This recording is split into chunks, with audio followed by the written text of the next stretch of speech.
تمہاری زندگی کا ہر شعبہ ہر گوشہ میرے اس دین کے مطابق نہ ہو جائے جو میں لے کے آیا ہوں، تمہارا ایمان اللہ کے ہاں معتبر ہی نہیں ہوگا۔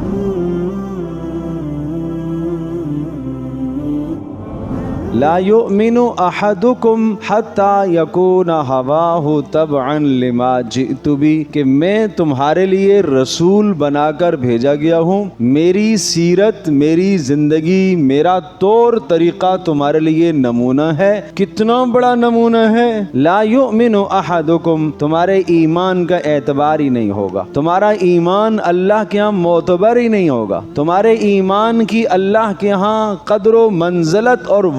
ہی نہیں ہوگی جب تک تم اپنی ساری زندگی کو میرے لائے ہوئے طریقے، میری لائی ہوئی سنتیں، میری لائی ہوئی تعلیمات کے مطابق نہ ڈھال لو، تمہارے ایمان کا اللہ کے ہاں اعتبار نہیں۔ اور آپ اس حدیث پر غور کیجئے، لا یؤمن احدکم، کمال ایمان نہیں آئے گا، اور نجات اور اللہ کی رضامندی کمال ایمان پر ہے، ایمان کے کمال پر ہے، لیکن کمال ایمان نہیں آ سکتا، اس وقت تک نہیں آ سکتا جب تک تمہارے سارے احساسات، تمہارے سارے جذبات، تمہاری ساری سوچیں، تمہارے معاملات، تمہاری معاشرت، تمہارا لباس، تمہاری وضاقتیں، تمہارا رہن سہن، تمہاری زندگی کا ہر شعبہ ہر گوشہ میرے اس دین کے مطابق نہ ہو جائے جو میں لے کے آیا ہوں، تمہارے ایمان کا اعتبار نہیں، کمال ایمان نہیں آئے گا۔ نام کے تو ہم مسلمان ہو جائیں گے، مردم شماری میں ہمارا نام درج ہو گیا کہ ہم مسلمان ہیں، لیکن وہ اسلام،